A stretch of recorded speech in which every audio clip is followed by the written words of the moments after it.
자, 이번 시간에 2015년도 기출문제 16번부터 보도록 하겠습니다. 관세법상 긴급관세 부과에 관한 설명으로 옳지 않은 것은 16번 문제의 법적 근거는 65조 긴급관세 부과, 66조 잠정 긴급관세, 67조 재심사와 관련된 그러한 내용입니다. 1번 긴급관세의 부과기간은 5년을 초과할 수 없으며 잠정긴급관세는 200일을 초과하여 부과할 수 없다. 다만 재심사의 결과에 따라 부과기간을 연장하는 경우에는 총 적용기간은 8년을 초과할 수 없다. 65조 5항에 규정된 내용입니다. 1번 질문 맞습니까? 틀립니까?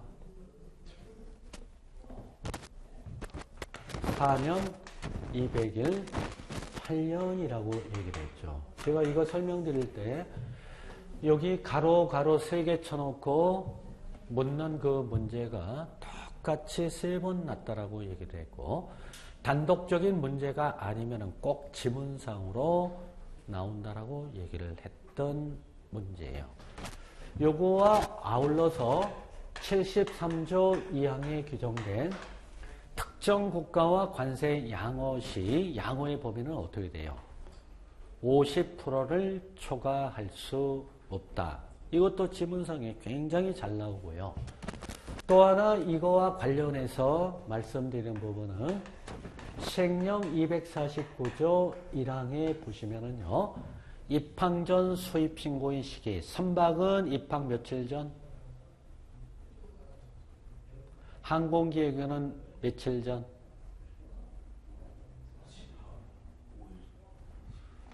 선박의 경우는 입항 5일 전, 항공기의 경우는요, 항공기의 경우는 어느 국가로부터 들어오든 24시간 이내는 전부니까 1일 전부터 할 수 있다. 요거 하고요, 요거하고 요거의 경우는 단독적인 문제가 아니면은 항상 지문상으로 나온다라고 여러 번 말씀드렸던 부분이에요. 그러고서는 요것도 제가 요거 얘기하면서 반으로 후려치면은 2년 100일 4년으로 쓰면 또 그것도 정답이다. 자꾸 거기에 손이 간다라고까지도 얘기를 했던 부분이에요. 손이 가는 것은 새우깡에 손이 가야지 이런 데 손이 가서는 절대 안 되는 거라는 부분이죠. 65조 5항에 규정됐던 그러한 내용이에요. 굉장히 중요하죠. 2번 긴급관세는 해당 국내 산업의 보호 필요성, 국제통상관계, 긴급관세 부과에 따른 보상 수준 및 국민경제 전반에 미치는 영향 등을 검토하여 부과 여부의 그 내용을 결정을 한다. 65조 2항에 규정된 내용이 되겠죠.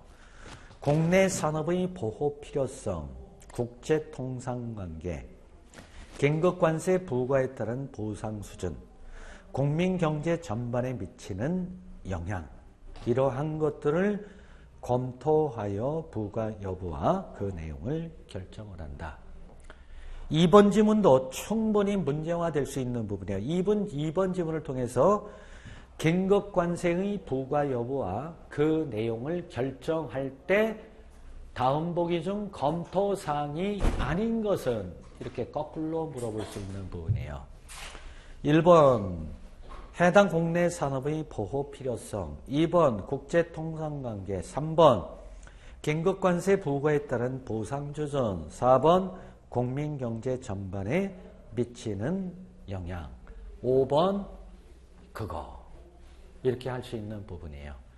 긴급관세 부과 여부 및 그 내용을 결정하는 경우 검토사항이 보기 중 아닌 것은 문제 굉장히 좋게 생각이 되죠. 그렇게 해서 꼭 보셔야 되고 65조 2항에 규정이 되어 있고요.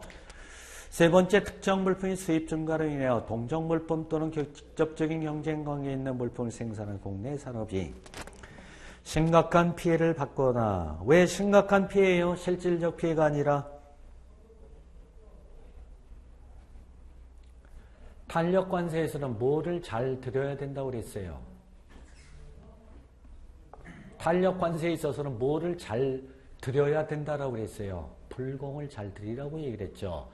불공정 무역이냐 공정 무역이냐 꼭 가리시라고 얘기를 했잖아요. 불공정은 뭐예요?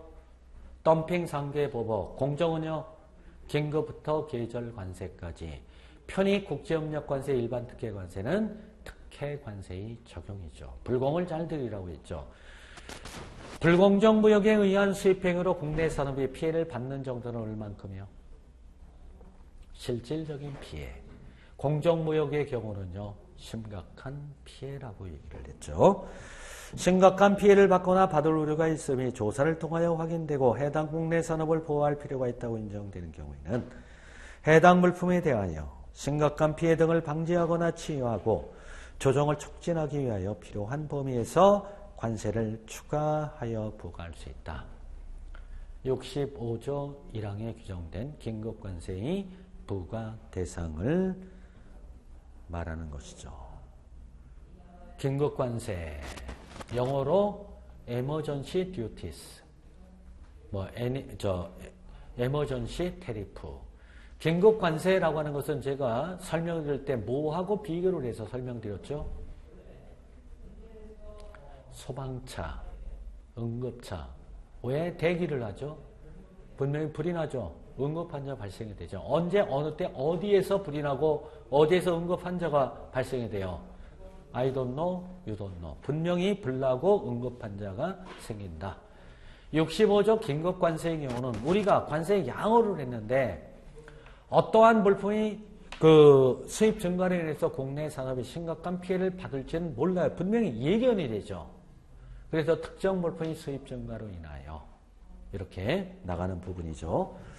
3번 좋고요. 4번 긴급관세의 부과와 잠정긴급관세의 부과는 각각의 부과 조치 결정 시행일 이후 수입되는 물품에 한정하여 적용을 한다.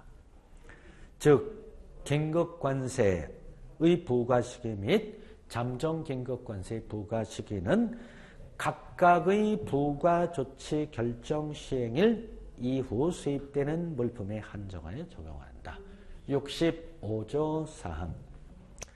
다섯 번째, 기획재정부 장관은 긴급관세를 부과하려는 경우에는 이에 당사국과 긴급관세 부과의 부정적 효과에 대한 적절한 무역 보상 방법에 관하여 협의를 할 수 있다. 65조 3항이 되는데 이 경우 주어는 기획재정부 장관이 되는 것이다.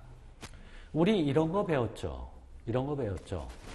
73조 규정에 의해서 관세 양호를 한 물품의 그 수입이 급증을 해서 국내 생산자에게 중대한 피해를 가져오거나 가져올 우려가 있는 경우에 관세 양호의 처리 및 수정이라는 조치를 취할 수가 있죠. 그 경우 양호의 처리, 수정이라는 조치를 취할 때는 반드시 그에 따른 뭐를 해야 된다? 보상 조치를 반드시 해야 된다. 마찬가지로 긴급 관세의 경우 우리가 어떠한 국가하고 관세 양호를 했어요.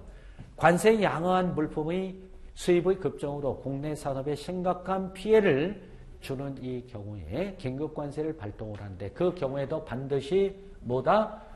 보상 조치를 해야 된다. 그 보상 방법에 관한 협의는 누가 하는 거예요? 그 경우는 관세청장 세관장이 하는 것이 아니라 기획재정부 장관이 하게 되는 것이다. 65조 3항에 규정이 되어 있는 그러한 부분이에요. 그런데 이 긴급관세와 대비되는 그 개념이 뭐냐면 농림축산물에 대한 특별 긴급관세의 경우는 어떻게 돼요? 사전구제 조치의 성격이 강하다라고 해서 수입 물량이 급증을 하거나 가격이 하락하는 경우에 양호한 새우를 초과하여 관세를 부과할 수 있죠. 그 경우는 농림축산물에 대한 특별 긴급 관세의 경우는 피해 조사 없이 어떠한 보상 조치 없이 그 일정 기준을 충족하는 경우에 발동을 하는 것이죠. 그 경우도 농림축산물에 대한 특별 긴급 관세의 경우도 관세 양어 물품이에요. 관세 양어 물품 중 T2로 관세 상당치로 양어된 물품에 대해서 조치를 취하는데 그 경우는 피해 조사 없이 막바로 발동을 하는 거예요. 그래 68조에 보면 73조 국제협력 관세의 규정에 따라 국내외 가격 차에 상당한 율로 양호한 농림축산물의 수입 물량이 급증을 하거나 가격이 하락하는데 대통령령으로 정하는 바에 따라 양호한 세율을 초과하여 관세를 부과할 수 있다라는 이러한 긴급 관세와의 차이점이 있다라고 하는 것을 알고 계셔야 될 내용이 되겠습니다. 다시 한번 얘기하지만 65조 긴급관세와 관련된 부분 65조 5항에 있는 요 긴급관세 부과 잠정 긴급관세 총 연장기간 중요한 그러한 부분이고요. 66조 잠정 긴급관세 67조 재심사 요 재심사와 관련된 부분 중에서 67조 후단에 보면 이 경우 최초의 조치 내용보다 더 강화돼야 됩니까? 강화돼서는 아니 됩니까?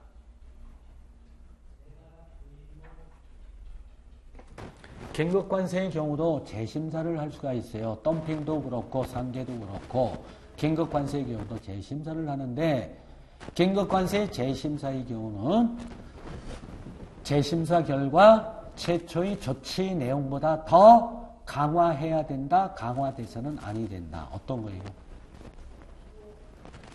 강화돼서는 아니 된다. 그게 굉장히 중요하다라고 말씀드렸죠. 그 67조 후단의 경우도 여러분들이 꼭 좀 보셔야 될 부분이에요. 다음에 17번 세율의 적용에 관한 설명으로 옳은 것은 17조가 아니라 17번 세율의 적용제도와 관련된 부분이에요. 자, 여기 같이 보시면 관세법상 세율의 적용제도는 어떤 것이 있어요? 관세법상 세율의 적용제도는 어떤 것이 있어요? 81, 82, 83조가 있죠. 간이 세율 적용제도, 합의에 따른 세율 적용제도, 용도 세율 적용제도를 관세법상 뭐라고요? 세율의 적용제도라고 하는 것이다. 알고 들어가셔야 되죠. 1번 용도에 따라 세율을 다르게 정한 물품을 세율이 낮은 용도에 사용하려는 자는 대통령령으로 정하는 바에 따라 관세청장의 승인을 받아야 한다.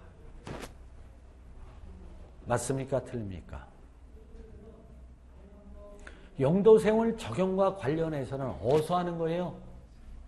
세관에서 하는 건데 관세청장의 승인을 받아야 한다가 아니라 83조 1항에 규정이 됐죠. 누구요? 세관장의 승인을 받아야 되는 것이죠. 용도에 따라 세율을 다르게 정하는 물품을 세율이 낮은 용도에 사용하려는 자는 세관장의 승인을 받아야 한다. 관세청장 아니죠. 실무적인 일이니까 세관에서 이루어지는 거죠. 83조 1항. 만약에 세관장 승인을 받지 않고 용도에 되게 사용하는 게 어떻게 처벌을 해요?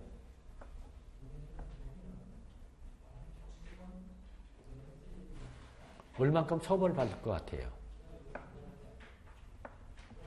200만 원 이하의 과태료를 부과를 하게 된다. 라고 하는 것까지 좀 해 두셔야 될 부분이죠. 2번 일관의 수입 신고가 된 물품으로서 물품별 세율이 다른 물품에 대하여는 신고인의 신청에 따라 그 세율 중 산술 중간치의 세율을 적용할 수 있다. 이거는 82조에 나오는 합의에 따른 세율 적용 제도를 얘기를 하는데 맞습니까? 틀립니까? 뭐가 틀리죠? 그렇죠. 그 세율 중 가장 높은 세율을 적용을 할 수 있다. 산술 중간치의 세율. 틀리죠? 82조 1항. 일관하여 수입 신고된 물품으로서 물품별 세율이 다르고 신고인의 신청에 의거 가장 높은 세율을 적용을 한다. 행정쟁송의 부적용 대상이 된다. 까지 알아두셔야 되죠. 세 번째, 간이세율은 수입 물품에 대한 실효 관세율을 기초로 정한다. 맞습니까? 간이세율의 결정은 누가 하는 거예요? 아까도 얘기를 했죠. 대통령령으로 하죠. 81조 4항에 규정이 되는데 간이세율은 관세, 간이세율은 수입 물품에 대한 관세, 임시수입부가세, 내국세의 세율을 기초로 하여 대통령령으로 정한다. 실효관세율을 기초로 정한다. 아니죠. 81조 4항. 네 번째, 외국에서 선박 또는 항공기 일부를 수리하거나 개체하기 위하여 사용된 물품 중 대통령령으로 정하는 물품에 대하여는 간이세율을 적용을 할 수 있다. 어때요? 뭐를 알아야 돼요? 여, 우, 왜, 닭. 요거죠. 왜에 해당이 되는 것이죠. 요 81조와 관련해서 정리할 것이 간이세율 적용 대상, 그 다음 배제 대상, 과세의견 어떻게 하느냐, 간이세율의 결정권자는 누구냐, 그리고 단일세율이 뭐냐. 이것을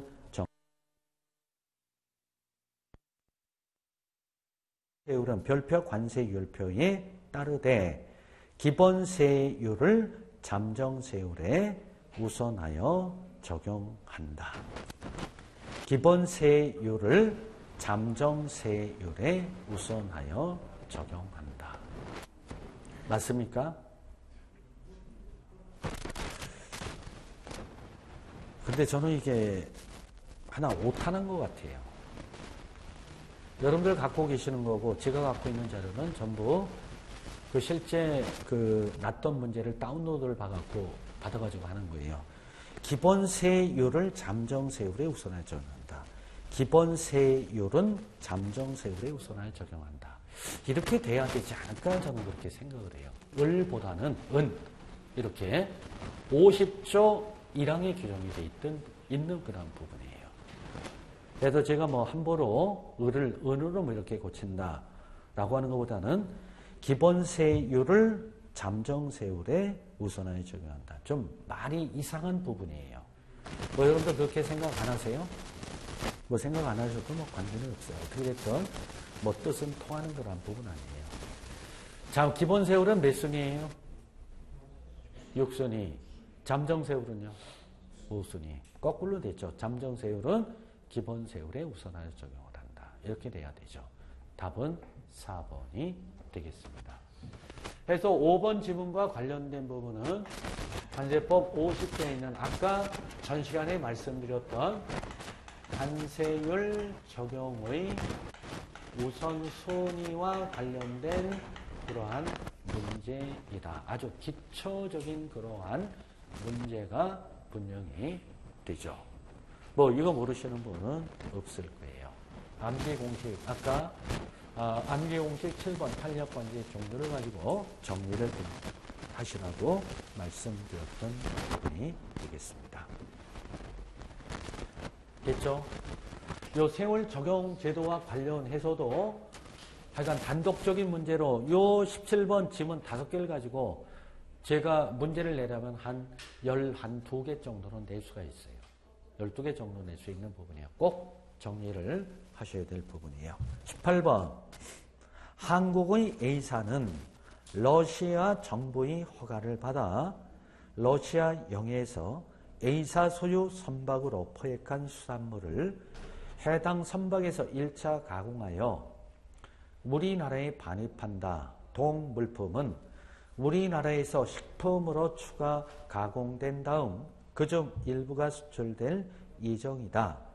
만일 A사가 반입 물품에 대해 관세를 면제받으려면 어떤 관세법 조항을 적용해야 하는가? 그러면 이거죠. 18번의 경우 문제의 핵심은 그거예요. 한국의 A사가 어딜 갔느냐면 러시아 어디예요? 러시아 정부의 허가를 받아 러시아 영해에서 A사 소유 선박으로 포획한 수산물. 한마디로 이거예요. 한국에 있는 A사가 러시아 정부의 허가를 받아서 러시아의 영해에서 잡은 메루치 꽁치라는 얘기가 돼요. 메루치 꽁치를 해당 선박에서 1차 가공하여 이제 이거죠. 러시아 영해에서 메루치를 잡았다. 메루치를 잡아갖고 한국까지 갖고 오려면 부패되고 등등을 하니까 일단 배 안에서 어떻게 돼요? 뜨뜻한 물에다 1차 이제 건멸치를 만들기 위해서 예를 들어서 거기서 1차 가공을 하죠. 1차 가공하여 우리나라에 반입을 한다. 그럼 일단 이거 한번 보세요. 이렇게 러시아 정부의 허가를 받아서 러시아 영해에서 잡은 메루치 꽁치는 관세법상 내공물품일까요? 외공물품이 될까요?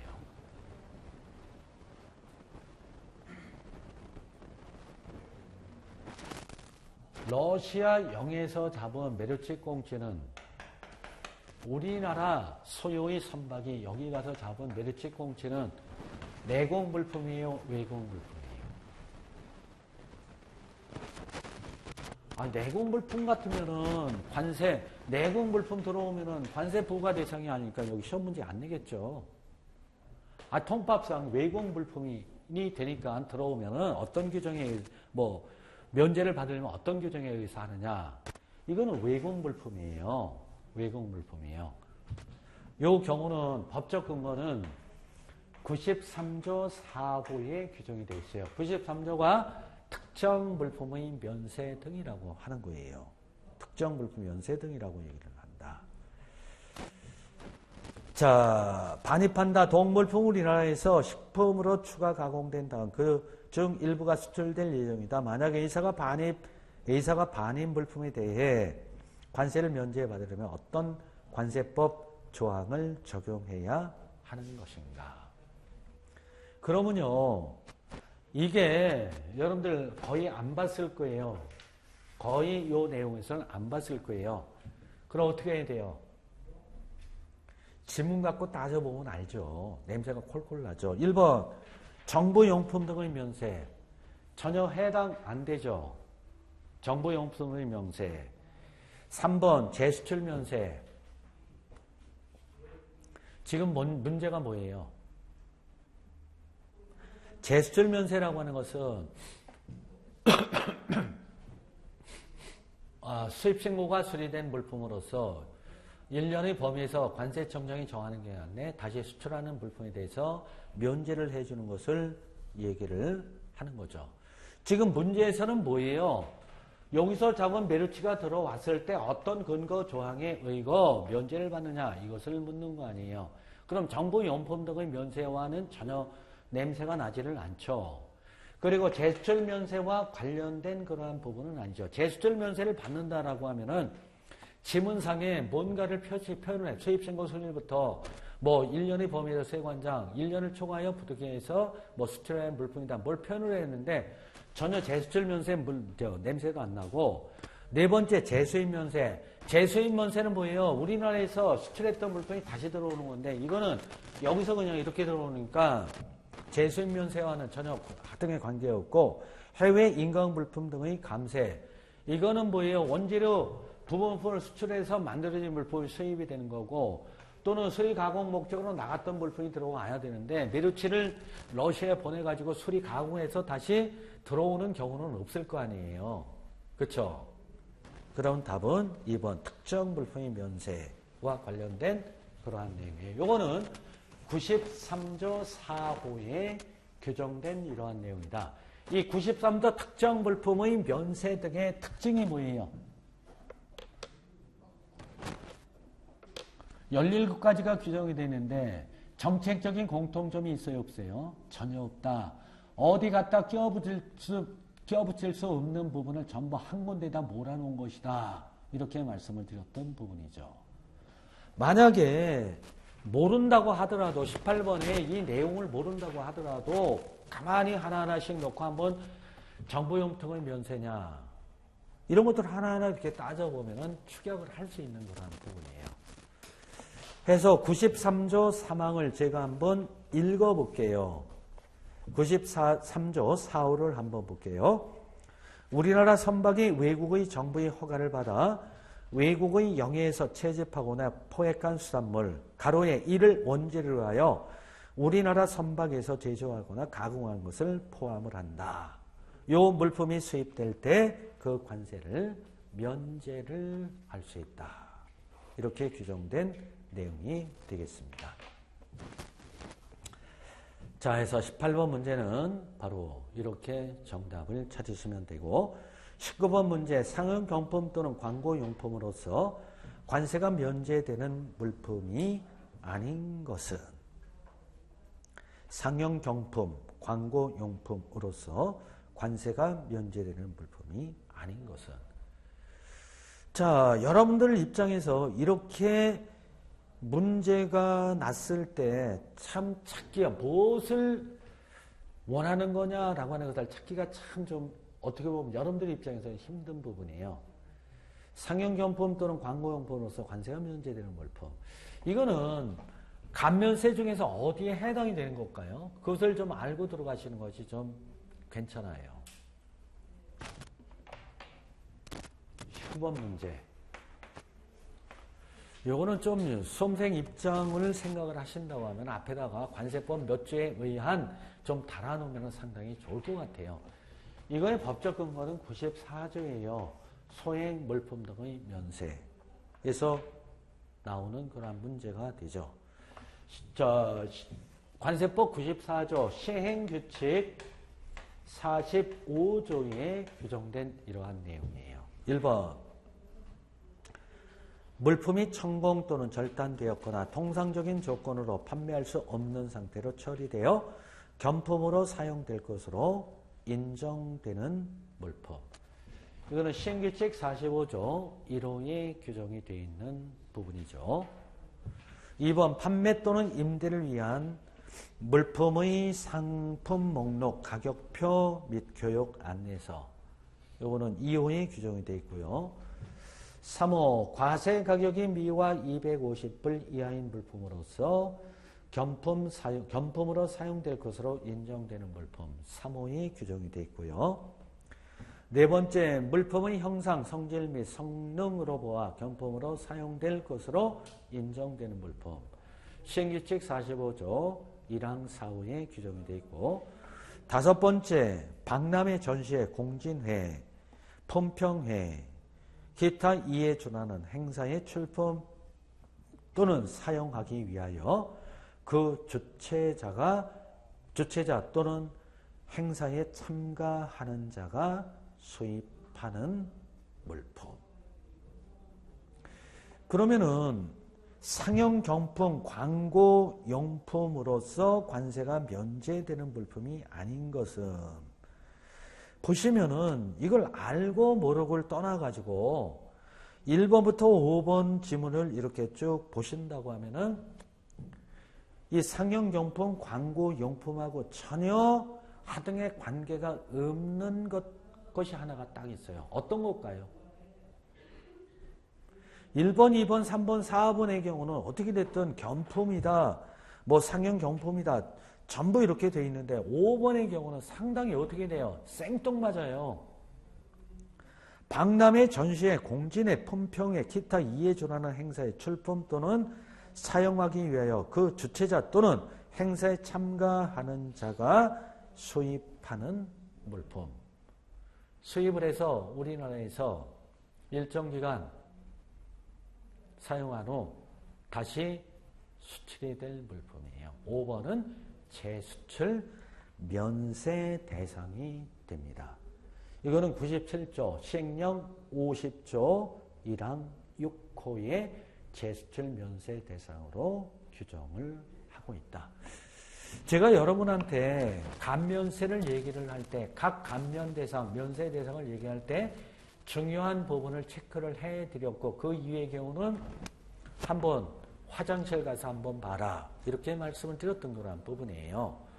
그러면서 그때 뭐라고 얘기를 했느냐면은 나머지 경우 정리 혹시 안 됐다고 안 봤다고 하더라도 보면은 분명히 거기에 이상한 냄새가 난다. 분명히 확연하게 차이가 난다라고 분명히 말씀드렸던 거란 부분 중에 하나가 이렇게 말씀을 드릴 수가 있어요. 요 19번의 법적 근거는 94조가 되는데 94조를 제가 한번 보도록 할 테니까 법령력 갖고 계시는 분 94조를 한번 보세요. 소행물품 등의 면세, 다음 각 후의 어느 하나에 해당하는 물품이 수입될 때에는 그 관세를 면제할 수 있다. 이로 우리나라의 거주자에게 수여된 훈장, 기장 또는 이에 준하는 표창장 및 상패, 이거 돈 안 되죠. 두 번째, 기록문서 또는 그 밖의 서류. 3호, 상영경품 또는 광고용품으로서 기획재정부령으로 정하는 물품. 요 3호를 묻는 문제가 19번 문제이다. 요 3호와 관련해서 시행령 45조의 1항에 쭉 규정이 되어 있는 것이 지문이에요. 네 번째, 우리나라 거주자가 받는 소행물품으로서 기획재정부령으로 정하는 물품. 해서 시행규칙 45조 1항을 보면 1호, 2호, 3호, 4호가 쭉 이렇게 규정이 되어 있다. 그러면서 요 94조 소행물품 등의 면세를 설명드리면서 숫자 3가지 반드시 기억해 두시라고 얘기를 했어요. 숫자 뭐죠? 250불. 그 다음에요. 순서적으로 15만원 이하. 그리고 5불이라고 했어요. 이게 더 중요해요. 이게 더 중요해요. 이거 꼭 좀 보셔야 될 부분이에요. 이 내용이 그 시행규칙 45조 2항하고 1항에 쭉 규정이 되어 있고 19번의 문제 지문 3번을 보면 250불 이렇게 나와 있는 그러한 부분이에요.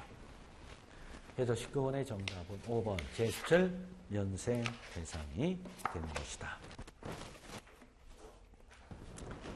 다음에 20번 문제를 한번 보면은요. 20번 문제. 관세가 면제되는 외교관용 물품 등에 해당하지 않는 것은 관세가 면제되는 외교관용 물품 등에 해당하지 않는 것은 1번 국제기구 또는 외국 정부로부터 우리나라 정부에 파견된 고문관, 기술단원 및 그 밖의 기획재정부령으로 정하는 자가 사용하는 물품. 요거 88조에 있는 외교관용 물품 등의 면세 대상에 해당이 됩니까? 되지 않습니까? 자, 20번 문제를 보면은 20번 문제의 법적 근거는 88조에 규정이 되어 있는데 88조의 면세 대상이 6가지가 있다라고 말씀드리면서 1호부터 4호의 경우가 뭐라고 그랬어요? 외교사절이라고 얘기를 했고 5호, 6호의 경우는 준외교관 신분이라고 말씀을 드렸던 부분이에요. 1번 지문은 바로 6호에 있는 그러한 내용이에요. 그리고 5호에 있는 것이 지문 5번에 보면 정부와 체결한 사업계획을 수행하기 위하여 외국 계약자가 계약 조건에 따라 수입하는 업무용품. 이게 5호예요. 2번 지문 우리나라에 주재하는 외국의 대사, 공사 및 그 밖에 이에 준하는 사절과 그 가족이 사용하는 물품. 좋고요. 세 번째 지문 우리나라에 있는 외국의 영사관 및 그 밖에 이에 준하는 기관의 업무용품. 요거는 3호에 규정이 되어 있고요. 4번 지문 우리나라에 있는 외국의 대사관, 공사관, 영사관 및 그 밖에 이에 준하는 기관의 직원 중 관세청장이 정하는 직원과 그 가족이 사용하는 물품. 4호에 규정이 되어 있는데 4호가 4번이 정답이 되는데 4번 지문 뭐가 틀릴 것 같아요? 이에 준하는 기관의 직원 중 관세청장이 정하는 직원이 아니라 대통령령으로 정하고 있어요. 그래서 시행령 108조의 대사관 등의 관원 지정이라고 이렇게 대통령령이 정하는 직원이에요. 자, 시행령 108조를 보면 이 부분 중에서 굉장히 중요한 부분이 있게 되는데 그거 한번 설명을 드릴게요. 자, 108조예요. 시행령. 법 108조 1항 4호에서 대통령령으로 정하는 직원이란 다음 각호의 어느 하나에 해당하는 직위 또는 이와 동등 이상이라고 인정되는 직위에 있는 사람을 말한다. 1번 대사관 또는 공사관의 참사관 1등 서기관, 2등 서기관, 3등 서기관 및 외교관보. 2번 2호 총영사관 또는 영사관의 총영사, 영사부영사 및 영사관보. 꼭 가로에 있는 게 중요해요. 명예총영사, 명예영사는 제외를 한다. 그 부분이 굉장히 중요합니다. 다음 보기 중 대통령령으로 정하는 직원에 대한 설명 중 틀리는 것은 요거 갖고 명예총영사 및 명예영사를 포함한다가 아니라 제외한다. 그게 굉장히 중요한 부분이에요. 이것도요, 여러분들 입장에서 상당히 어려울 것으로 이렇게 보여지는데 이러한 직원은 관세청장이 정할 수가 없죠. 관세청장은 뭐와 관련된 부분에 대해서 일을 하는 거예요. 아까 결국 같이 그 결부에서 정리를 해 두셔야 돼요. 관세부가 징수수출입 물품의 통관을 적정히 통관에 대한 실무적인 일은 세관에서 하는데 세관에서 똑같은 세관에서 할 때 관세청에서 딱 정해줘야 돼요. 그런데 관세청장이 이러한 외교관용 물품들의 면세 대상과 관련된 직원 등은 관세청장이 할 수 있는 이러한 일은 아니다. 이러한 것들은 대통령령으로 정하도록 규정을 하고 있다. 이렇게 보시면 충분히 여러분들이 따질 수 있는 그러한 부분이 되겠습니다. 자, 그 다음에 21번. 요 88조와 면세대상 6가지가 있고요. 시행령 108조에 있는 그 직원에서 명예총영사, 그 다음에 명예영사, 이것은 제외한다. 좀 봐두시고요. 21번 문제를 보면 한국에 소재하는 A교회는 미국 뉴욕시에 소재하는 동교단체로부터 예배용품을 기증받았다. A교회가 동물품을 수입을 함에 있어 관세법 91조 종교용품, 자선용품, 장애인용품 등의 면세에 근거하여 관세를 면제받고자 할 때 그 기증 목적에 관해 누구의 확인을 받아야 하는가? 21번 문제예요. 문제는 91조 종교용품 등의 면세 시행규칙 40조 2항에 규정된 내용이 되겠습니다. 21번 문제 무지무지하게 어렵죠. 어려워요? 뭐 할만해요? 이게 어렵다 그러면 이게 어렵다 그러면 뭐래요? 이거 전혀 안 봤죠? 솔직히 안 봤죠? 제가 말씀도 안 드렸어요. 그냥 한번 찾아봐요. 찾아보면 돼요. 이거 뭐 어려울 거 뭐 있어요? 자, 그러니까 한국에 A 교회가 있죠. 그렇죠? A 교회가 있는데 미국 뉴욕시에 있는 어떠한 종교단체로부터 뭐를 받았다? 예배용품을 어떻게 수입했다? 기증을 받았다? 기증을 받았죠. 이거 굉장히 중요한 거죠. 종교용품, 자선용품은 모두 기증을 받아야 되지 돈 주고 사오면 안 된다라고 이렇게 얘기를 했잖아요. 근데 장애인용품과 관련해서는 기증받아도 되고 정식 수입을 해도 된다라고 얘기를 했죠. 그러면 한국에 있는 A 교회가 뉴욕시에 있는 어떤 종교단체로부터 예배용품을 기증을 받았다. 기증을 받은 물품이 수입이 될 때 91조 규정에 의해서 면세를 받잖아요. 그럼 이거 누가 기증을 했느냐? 요 기증 목적에 관해서는 누구의 확인을 받아야 면제를 받느냐라고 하는 거예요. 그럼 1번 주미 한국대사. 그러면 이거네요. 그럼 한국에 있는 A 교회가 미국 대사한테 가가지고 뭐 팩스로 달라고 그러는데 뭐든지 뭐 주미 한국 대사한테 이걸 해야 되겠네요. 현실적으로 어때요? 좀 그렇죠. 두 번째, A 교회가 소재하는 지역의 시장 또는 도지사. A 교회가 소재하는 지역의 시장 또는 도지사. 시장하고 도지사 할 일 그렇게 없어서 이런 거 어떻게 하나요? 세 번째, 주한 미국 대사. 한국에 있는 미국 대사한테 지금 현재 있는 미국 대사 손도 아프고 얼굴도 찢어졌는데 그거 참 그렇잖아요. 그 다음 다섯 번째, 미국 뉴욕시장. 할 일 되게 없네요. 자, 이 경우는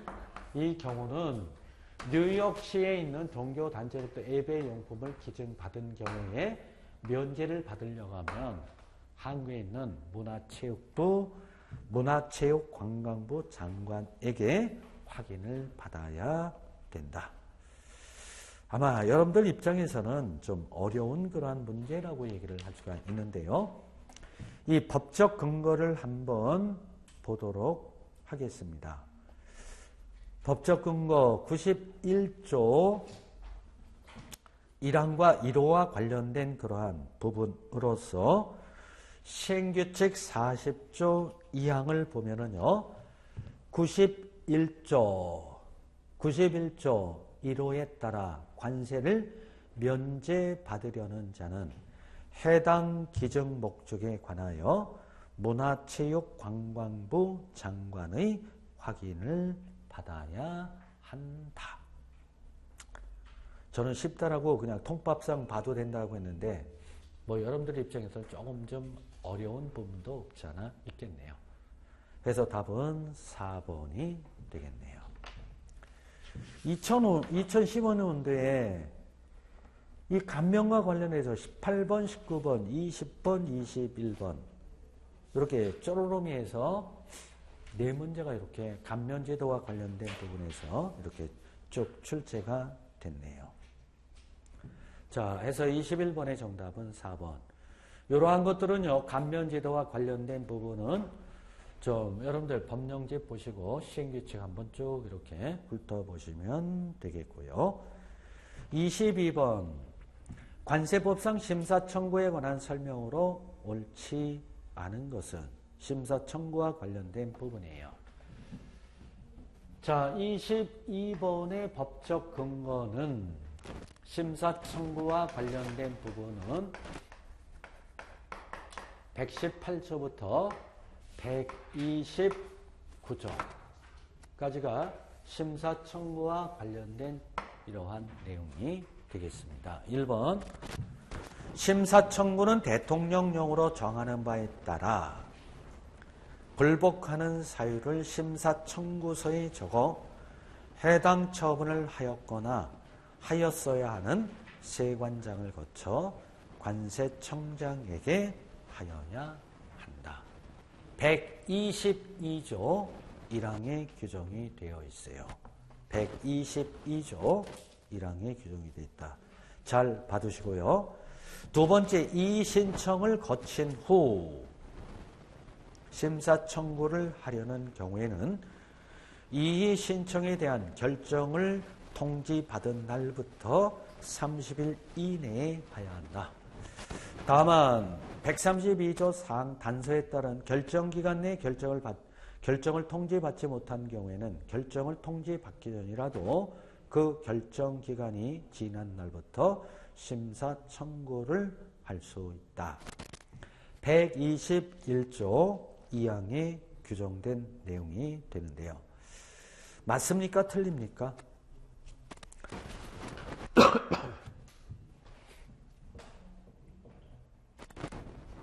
맞습니까? 틀립니까?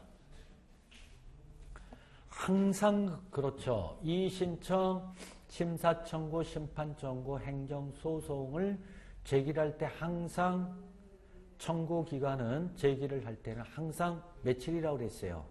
90일이라고 얘기를 했죠. 90일이라고 얘기를 했어요. 30일이 아닙니다. 90일. 답은 2번이 되고요. 세 번째, 심사청구는 해당 처분을 한 것을 안 날부터 90일 이내에 제기해야 한다. 121조 1항에 규정이 된 거고요. 그 위에 있는 2번 지문은 121조 2항에 규정이 돼 있죠. 좋고요. 네 번째, 관세청정은 심사청구의 내용이나 절차가 이 절에 적합하지 아니하지만 보정할 수 있다고 인정되는 경우에는 20일 이내의 기간을 정하여 해당 사항을 보정할 것을 요구할 수 있다. 다만 보정할 사항이 경미한 경우에는 직권으로 보정할 수 있다. 어때요? 이 관세법상에 보정 요구의 경우는 대부분의 경우 며칠이라고 그랬죠? 20일 이내의 이러한 기간을 정해서 보정을 요구를 할 수 있다. 이게 이제 123조에 규정된 내용이 되겠죠. 한목에 정리를 해주세요. 5번 이의신청, 심사청구 또는 심판청구는 법령에 특별한 규정이 있는 경우를 제외하고는 해당 처분의 집행에 효력을 미치지 아니한다. 다만 해당 재결정이 필요하다고 인정할 때에는 그 처분의 집행을 중지하게 하거나 중지할 수 있다. 이거는 125조의 심사청구가 집행에 미치는 이러한 효력이라고 해서 125조의 규정이 되어 있다. 심사청구 등의 집행에 미치는 효력. 이것도 알아두시면 좋겠고요. 이 심사청구와 관련된 부분이 아까 말씀드렸던 119조부터 129조까지가 있는데 이것도 여러분들 한 번쯤 잘 보셔야 되고 거기에 숫자가 많이 나와요. 많이 숫자가 나오는데 이의신청, 심사, 심판, 청구, 행정소송은 그 제기를 하는 제기기간은 90일 이내이고요. 이의신청, 심사, 심판, 청구의 결정기간은 399라고 얘기를 했죠. 30일, 90일, 90일 등등해서 숫자가 많이 나오고요. 특히 121조에 보시면은 심사 청구의 기간이라고 하는 것이 그 1항, 2항, 3항, 4항으로 규정이 되어 있는데 보통의 경우는 90일 이내에 제기를 해야 되는데 예외적인 경우가 2항, 3항, 4항에 쭉 규정이 되어 있어요. 그 121조에 있는 내용을 잘 여러분들이 정리를 해 두셔야 될 굉장히 중요한 부분이다 라고 하는 것을 말씀을 드릴 수가 있네요. 다음에는 23번 문제를 보면은요. 관세법 111조 관세조사 남용금지 규정에 따라 세관 공무원이 해당 사안에 대하여 이미 조사받은 자라도 다시 조사할 수 없는 경우에 해당하지 않는 것은 23번 문제의 법적 근거는 111조 2항에 규정된 중복조사의 금지라고 하는 이러한 법적 근거를 갖고 있는 거예요. 다시 23번 문제를 잘 보시면 이미 조사받은 자라도 자지 조사할 수 있는 경우에 해당하지 않는 것은 1번 관세 포탈 등의 혐의를 인정할 만한 명백한 자료가 있는 경우 이미 한 달 전에 조사받은 자라고 하더라도 다시 조사를 할 수 있어요? 없어요? 있다. 2번 이미 조사받은 자의 거래 상대방을 조사할 필요가 있는 경우 재조사할 수 있다. 3번 관세법에 따른 이의신청, 심사청구 또는 심판청구가 이유 있다고 인정되어 내려진 필요한 처분의 결정에 따라 조사하는 경우 재조사를 할 수 있다. 네 번째, 수출입업자에 대한 구체적인 탈세 정보 등이 접수된 경우 어때요?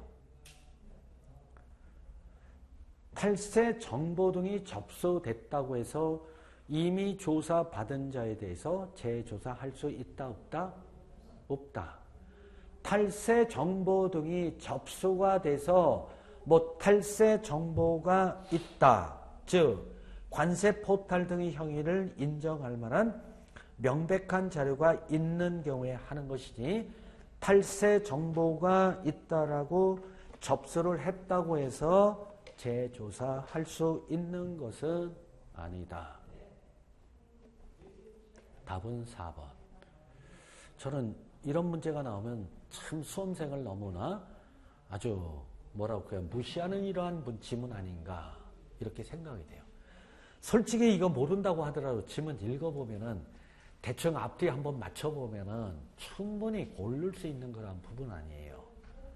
이거는 서비스라기보다는 뭐라고 그럴까요? 여러분들을 테스트하는 그런 문제다.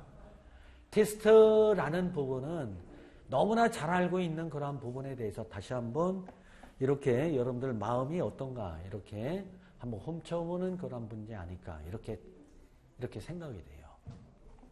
다섯 번째, 밀수출입, 부정, 불공정, 무역 등 경제질서 교란 등을 통한 탈세 혐의가 있는 자에 대하여 일제 조사를 하는 이러한 경우에 재조사를 할 수 있다.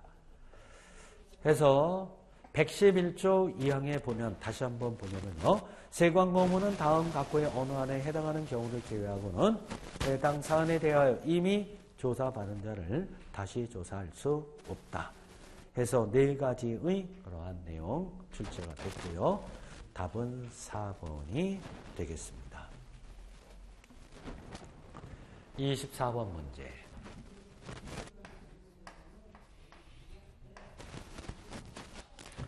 보세구역 외 장치의 허가에 관한 설명으로 옳지 않은 것은 법적 근거는요. 156조하고 시행규칙 65조에 이렇게 쭉 규정이 되어 있다.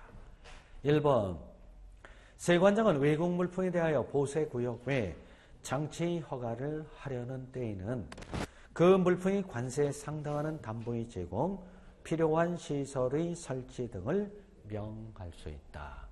156조 2항에 규정이 되어 있어요. 담보 제공, 필요한 시설 설치를 세관장이 명할 수 있다.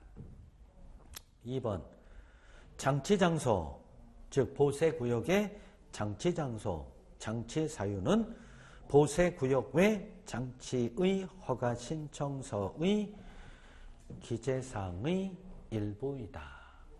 그 156조 옆에 보면 시행령 175조 1호에서 요 신청서 기재사항에 대해서 대통령령으로 규정을 하고 있고요. 세 번째, 보세구역 외 장치의 허가를 받으려는 자는 신청서의 송품장과 선화증권, 항공화물 운송장 또는 이에 가름하는 서류를 첨부하여 세관장에게 제출을 하여야 한다. 시행령 175조 2호에 규정이 되어 있고요. 네 번째, 보세구역 외 장치 허가 수수료는 18,000원을 원칙으로 하되 동일 선박 또는 항공기로 수입된 동일 화주의 화물을 동일한 장소에 반입하는 경우 각 건별로 보세구역 외에 장치 허가 신청을 한 것으로 보아 허가 수수료를 징수를 한다. 예를 들으면 이거예요. 동일한 납세 의무자가 선박을 통해서 예를 들어서 200건의 물품을 수입을 해서 동일한 장소에 200건을 장치를 했다. 그 경우 위에 보면은 장치 허가 수료. 그런 200건에 대해서 한 구역에 200건을 이렇게 보세구역의 장치 허가를 받은 거 아니에요. 그럼 보세구역의 장치 허가 수료는 뭐라고 돼 있어요?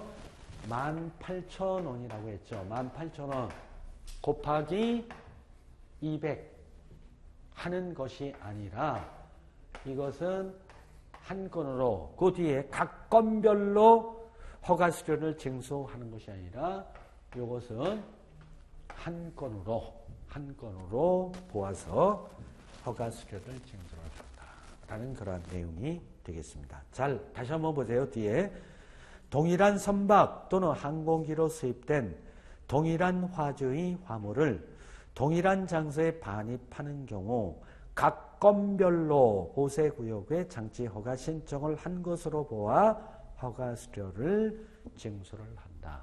시행규칙 65조 1항에 규정이 된 내용이 되겠습니다. 이게 뭐 200건이 어제 했고 뭐 그저께 하고 뭐 등등도 이렇게 틀리면 그때마다 18,000원인데 이렇게 한 건으로 200건을 동일한 장소에 한꺼번에 들어온 경우는 한 건으로 본다라고 하는 그런 내용이 되겠습니다. 그래서 24번 문제의 경우는 자, 본조 156조, 시행령 175조하고 시행규칙 65조와 관련된 부분이에요. 여기 잠깐만 보시면은요, 보세구역에 이거죠. 보세구역 외에 장치를 하려고 하면은 일단 세관장 어떤 조치사항이 필요해요? 승인은 절대 아니죠.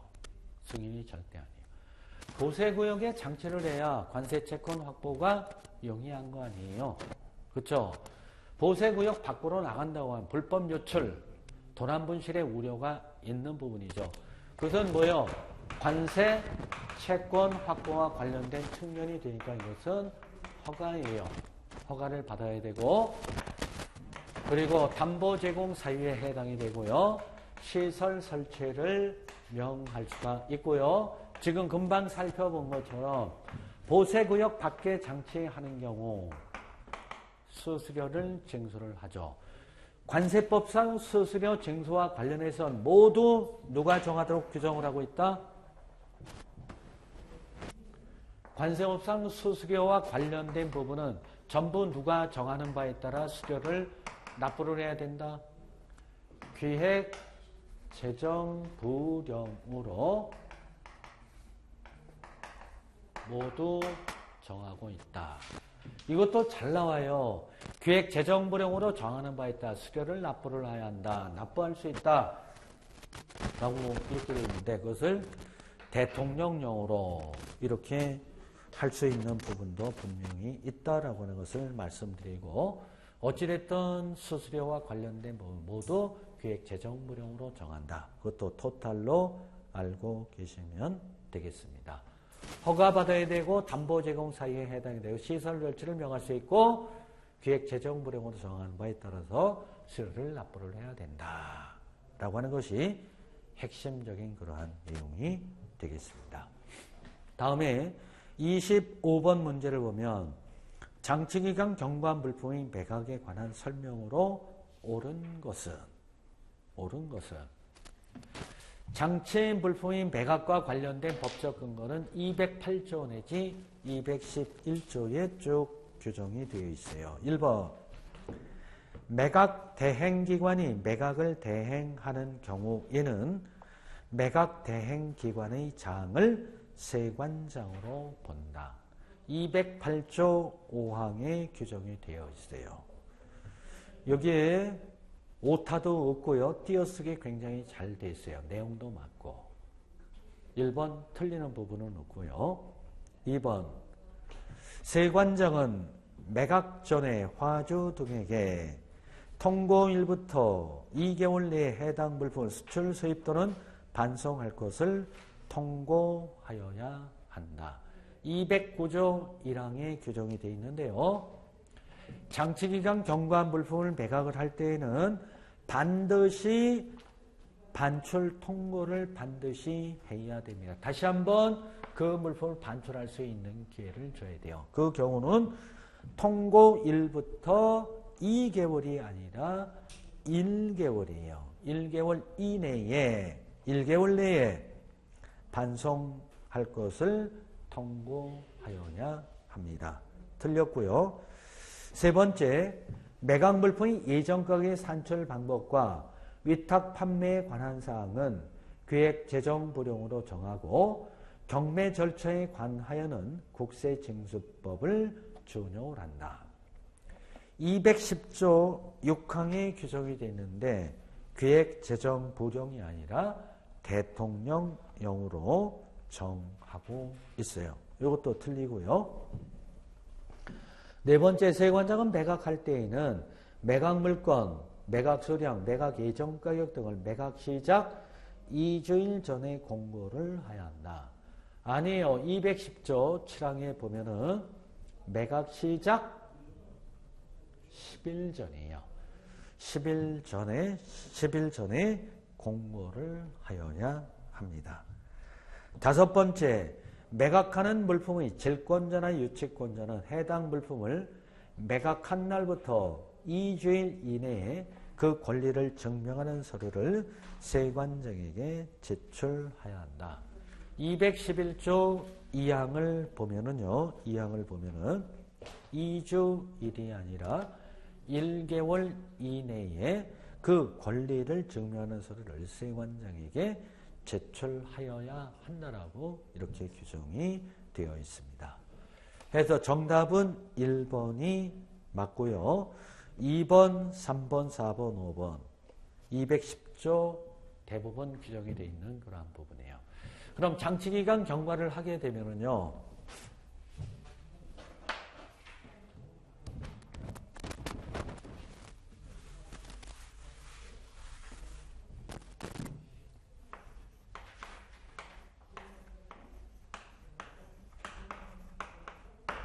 (208조) 내지 (211조에) 있는 내용이 장치기간 경과한 물품의 매각이라고 하는 부분이에요. 자, 보세구역에 물품을 장치를 했는데 뭐가 되느냐면 채화가 됐어요. 채화라고 하는 부분은 뭐죠? 장치기간을 경과한 것을 채화라고 하고 요 물품을 채화 물품이라고 얘기를 한다. 관세법상의 매각 대상은 일반 매각 대상이 있고요. 긴급 매각 대상 물품이 이렇게 규정이 되어 있어요. 이때 일반 매각 물품이라고 하는 것은 장치기간이 지난 후에 공고를 한 후에 매각을 할 수 있고, 긴급 매각 대상 물품이라고 하는 것은 보세구역에 물건을 장치를 해놨는데 계속 장치를 하면은 전부 썩어 문드러지는 그러한 부분에 대해서는 장치기간이 지나기 전이라도 공고한 후에 매각을 할 수 있는 것을 얘기를 해요. 그럼 이러한 물품에 대해서 매각을 하려면 제일 첫 번째 반출 통고를 일단은 해야 돼요. 다시 한번 이 물품을 반출할 수 있는 기회를 줘야 돼요. 통고일부터 1개월 이내 수입, 수출, 반송을 할 것을 통고를 해야 된다. 만약에 반출 통고를 할 수 없을 때는 반출 공고로서 이해 가름을 하게 되는 거예요. 다음에 반출 공고를 하고 난 다음에 매각 공고를 해야 돼요. 매각 시작 며칠 전까지, 10일 전까지 매각 물건, 매각 수량 등에 대해서 공고를 해야 됩니다. 그러고 난 다음에 뭐를 해요? 매각을 하게 되죠. 요 매각의 방법은 어떠한 방법이 있어요? 첫째, 경쟁 입찰 방식. 경쟁 입찰 방식에 의해서 매각되지 않는 경우 어떠한 순서죠? 경매 또는 수의 계약. 그리고 세 번째는 위탁 판매의 방법에 따라 이렇게 매각을 하게 되는 거죠. 이렇게 해서 매각을 하게 되면 매각 대금의 이 충당 순서는 어떠한 순서로 충당을 하죠? 어떠한 순서로 충당을 하죠? 제일 첫 번째 매각할 때 든 매각 비용. 다음에는요 관세. 다음에는요 각종의 세금. 그리고 잔금이 나오면 잔금을 교부를 하면 되는 것이다. 근데 이러한 방법에 의해서 매각되지 않은 경우는 최종적으로 어떻게 해야 돼요? 국고에 귀속을 시킴으로써 모든 절차는 끝난다. 이렇게 말씀을 드릴 수가 있는 부분이 돼요. 그리고 이 매각 방법이라고 하는 부분 중에서 이 경쟁 입찰 방식이라고 하는 부분이 굉장히 중요한 그러한 부분이에요. 경쟁 입찰 방식에 의해서 매각되지 않는 경우 이제 5일 이상의 간격을 둬서 다시 경쟁 입찰에 붙일 수 있으나 이해부터 최초 예정 가격의 10% 이내의 금액을 체감을 하죠. 체감 한도액은 최초 예정 가격의 몇 프로? 50%까지 체감을 할 수가 있죠. 이때 매각된 물품에 대한 과세 가격 결정은 어떻게 하죠? 과세 가격 결정은 관세평가 규정에도 불구하고 최초 예정 가격을 기초로 하여 과세 가격을 산출을 한다. 최초 예정 가격이라고 하는 것이 굉장히 중요한 부분이 되죠. 요거 갖고도 굉장히 장치기간 경과한 물품에 대해서는 요 최초 예정 가격을 뭐 낙찰 가격이다, 직전 뭐 예정 가격이다, 5도 방정을 떠는데 딱 정리를 해 두셔야 될 내용이 되겠습니다. 그래서 나머지 경우는 많이 좀 보시면 뭐 그렇게 어려운 그러한 부분은 아니죠. 자, 그 다음에 26번 문제를 보면 종합보세구역에 관한 설명으로 옳은 것은 종합보세구역은 197조부터 205조 준용규정까지 종합보세구역 편이에요. 1번 옳은 거예요. 1번 관세청장은 직권으로 또는 관계중앙행정기관의 장이나 지방자치단체의 장, 그 밖의 종합보호세구역을 운영하려는 자의 요청에 따라 무역진흥회의 기여 정도, 외국 물품의 반출인 물량 등을 고려하여 일정한 지역을 종합보호세구역으로 지정을 할 수 있다.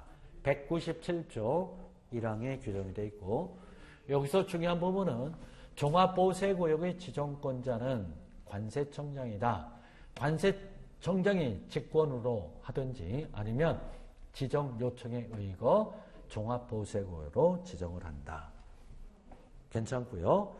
2번 종합보호세구역에서 종합보호세 기능을 수행하려는 자는 그 기능을 정하여 세관장에게 종합보호세 사업장의 설치, 운영에 관한 승인을 받아야 한다. 맞습니까? 틀립니까? 원래 종합보호세구역은 무엇 때문에 관세법에 규정을 하게 됐다라고 말씀드렸죠? 우리가 1997년 하반기에 IMF를 맞이했죠. IMF를 맞이하면서 수출을 많이 해야 된다. 외국인 투자를 많이 유치시켜야 된다. 그래야 우리가 조기에 탈출을 할 수 있다. 그와 일환으로서 관세법상에 외국인 투자 목적으로 뭐를 좀 할 수 없느냐 생각하는 것이 종합보호세구역을 그때부터 규정을 하게 된 것이다. 그럼 가만히 보세요. 종합보호세구역은 외국인 투자 목적, 유치 목적으로 해놨는데 거기에 허가를 어떤 일을 할 때 허가를 받아라, 승인을 받아라 등등을 하면 들어와요, 안 들어와요? 안 들어오죠.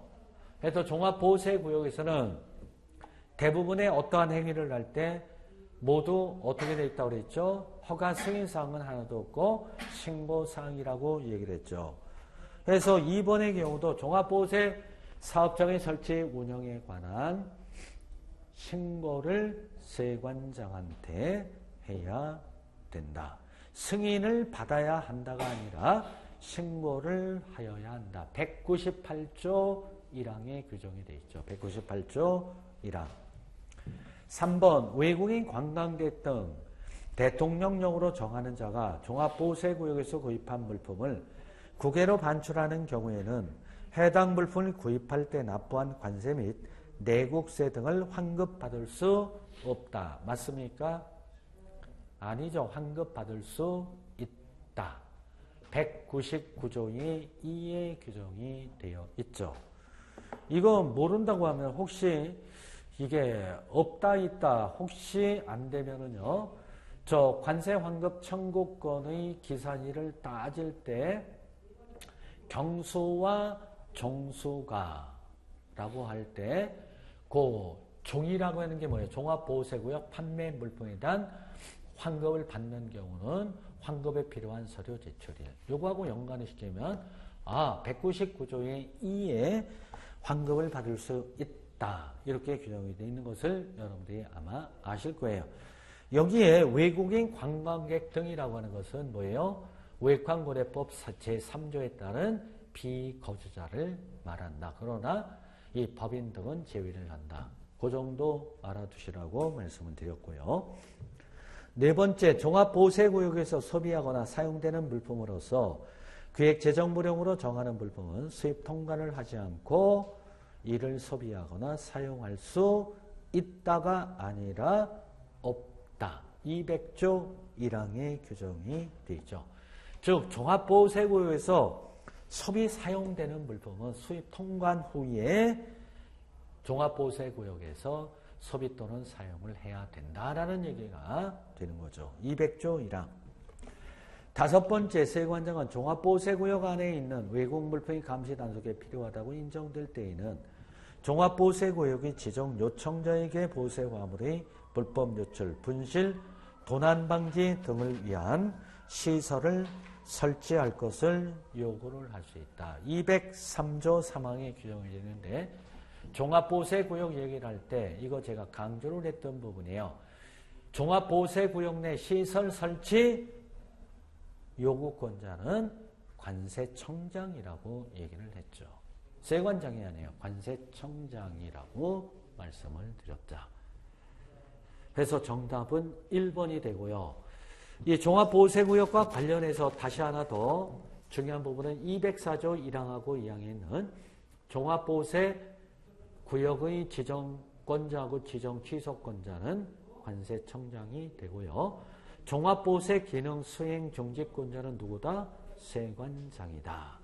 그러면서 두 가지 그 경우는 모두 청문을 실시를 해야 된다. 이것까지 같이 정리를 해 두셔야 되겠습니다.